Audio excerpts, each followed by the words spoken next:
नमस्कार दोस्तों, आप सभी का स्वागत है मेरे चैनल बुलसाई बाजार में। दोस्तों, आज मैं एक नई सीरीज स्टार्ट करने जा रहा हूँ, मास्टरिंग द टेक्निकल एनालिसिस।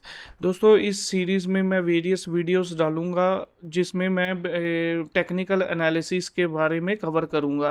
तो इसमें मैं बेसिक से लेके प्रो लेवल तक टेक्निकल एनालिसिस कवर करूंगा। तो इसमें जिसमें मैं हर चीज़ बताऊंगा, कैसे आपने टेक्निकल एनालिसिस करनी है, क्या स्ट्रेटजीज होती हैं, क्या क्या पैरामीटर्स होते हैं, सर इसमें हम सब कवर करेंगे।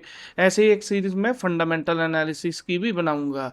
तो बने रहिए मेरे साथ इस वीडियो में। आज हम जानेंगे basics of technical analysis. Technical analysis basically होता क्या है दोस्तों? टेक्निकल एनालिसिस क्या होता है? पास डेटा को हम एनालाइज करते हैं। पास डेटा में क्या आता है? हमारे चार्ट पैटर्न्स आते हैं, कैंडल स्टिक पैटर्न्स होते हैं, इंडिकेटर्स होते हैं, वॉल्यूम्स होता है। इनको हम, इनके प्राइस एक्शन को हम एनालाइज करते हैं और फ्यूचर प्राइस एक्शन को प्रेडिक्ट करते हैं based on the past data. That is all about technical analysis. Past data से जो हम प्रेडिक्शन करते हैं फ्यूचर ट्रेंड की, तो उससे हम डिसीजन लेते हैं वेदर टू बाय और सेल और stay in the market.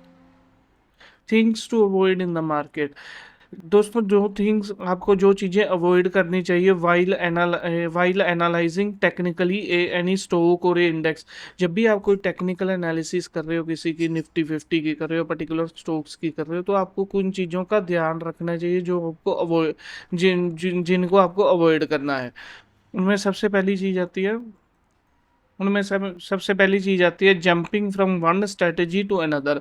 Basically दोस्तों, जो भी इंडिविजुअल नया आया होता है, हर किसी के साथ ही होता है कि उनको क्या लगता है कि जो उनके उनको उन्होंने स्ट्रेटेजी सीखी है, ये वो इतनी वो क्या होता है, फैसिनेट होते हैं दूसरे की स्ट्रेटेजी से। बेसिकली क्या होता है, वो जैसे खुद जो सीखी होती है उस पर उनको इतना भरोसा नहीं होता, तो वो दूसरों की देखते उस पर जंप कर जाते हैं, तीसरे की देखते उस पर जंप कर जाते हैं।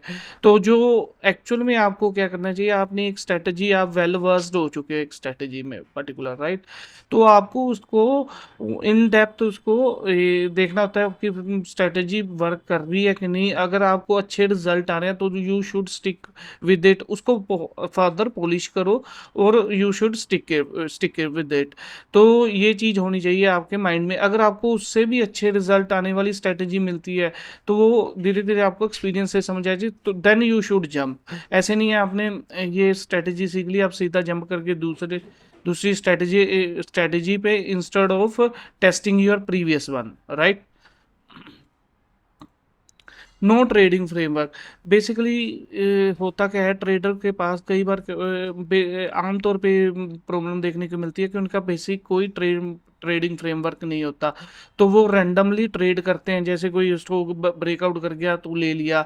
उनका कोई माइंडसेट नहीं होता ये पर्टिकुलर। क्योंकि स्टॉक मार्केट में जब बुल मार्केट आती है, तो हर हर रोज डेली बहुत बहुत ज़्यादा स्टॉक्स ब्रेकआउट देते हैं। तो हमारा माइंड सेट होना चाहिए, हमारे पास पैरामीटर्स होने चाहिए किस बेस पे मैं बाय करूंगा। तो वो सीधा एक फ्रेमवर्क होना चाहिए, मींस पर्टिकुलर, जिसके बेस पे हम बाइंग करेंगे।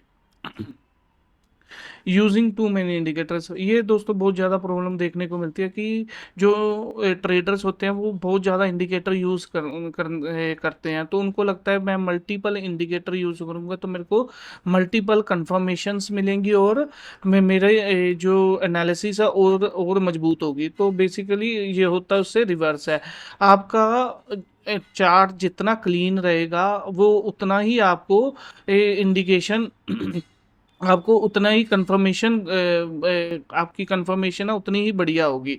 तो मेनली जब आप ज़्यादा से ज़्यादा इंडिकेटर यूज़ करते हो, तो उसमें आप एंड अप कर जाते हो इन कन्फ्यूजन, क्योंकि कोई इंडिकेटर आपको बाय का दे रहा होता है, कोई सेल का डिसीजन दे रहा होता है, तो आप एंड अप इन कन्फ्यूजन। तो ये आपका chart should be clean and वो आगे हम देखेंगे कितने इंडिकेटर कैसे यूज़ करते हैं, राइट?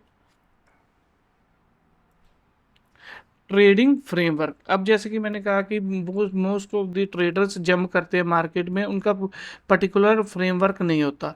तो आज हम देखेंगे ट्रेडिंग फ्रेमवर्क में पर्टिकुलर क्या क्या चीज़ें ध्यान में रखनी होती है। सबसे पहले होते हैं मार्केट फेज। आपको ये देखना है आप कौन से फेज में हो। Basically there are a 4 phases of market.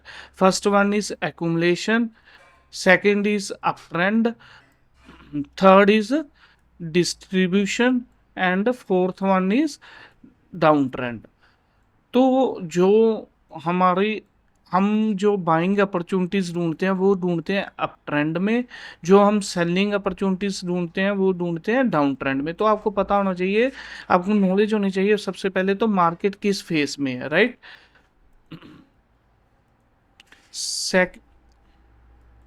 Second face है जो राइट जोन। अब राइट जोन क्या है? अब दोस्तों आपको पता लग गया अभी मार्केट अप ट्रेंड में है, आप क्या करोगे? बाइंग अपॉर्चुनिटीज ढूंढोगे। तो वो बाइंग ऐसे नहीं होती, रैंडम नहीं होती, आपको देखना होता है वो कौन से जोन में है। राइट, आपको राइट जोन ढूंढना है।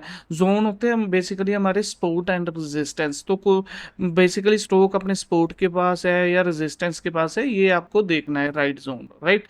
थर्ड चीज जो अब आपको देखनी है वो है एंट्री ट्रिगर। अब एंट्री ट्रिगर क्या होगा?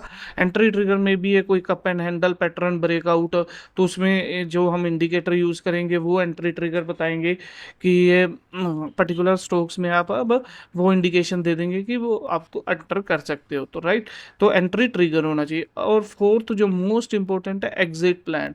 आपका एक एग्जिट प्लान होना चाहिए बेसिकली भी जब आपको एग्जिट करना है मार्केट में। तो ये बेसिकली फोर फ्रेमवर्क्स है जिनको आपको ध्यान रखना चाहिए मार्केट में while trading in the stock market, right. इनके बारे में हम फर्दर डिटेल में डिस्कस करेंगे जैसे जैसे मैं सब्सिक्वेंट वीडियोस बनाऊंगा। ये हम डिटेल में कैसे ये सारी चीज़ें वर्क करती हैं, राइट। तो कैसे कैसे हम इंडिकेटर इनमें यूज़ कर सकते हैं। थैंक यू दोस्तों, आशा करता हूँ कि आज की मेरी वीडियो आपको अच्छी लगी होगी। Do subscribe my channel. तो मैं आगे इस पे डिटेल में और भी वीडियोस डालूंगा, टेक्निकल एनालिसिस में लगातार डालता रहूँगा।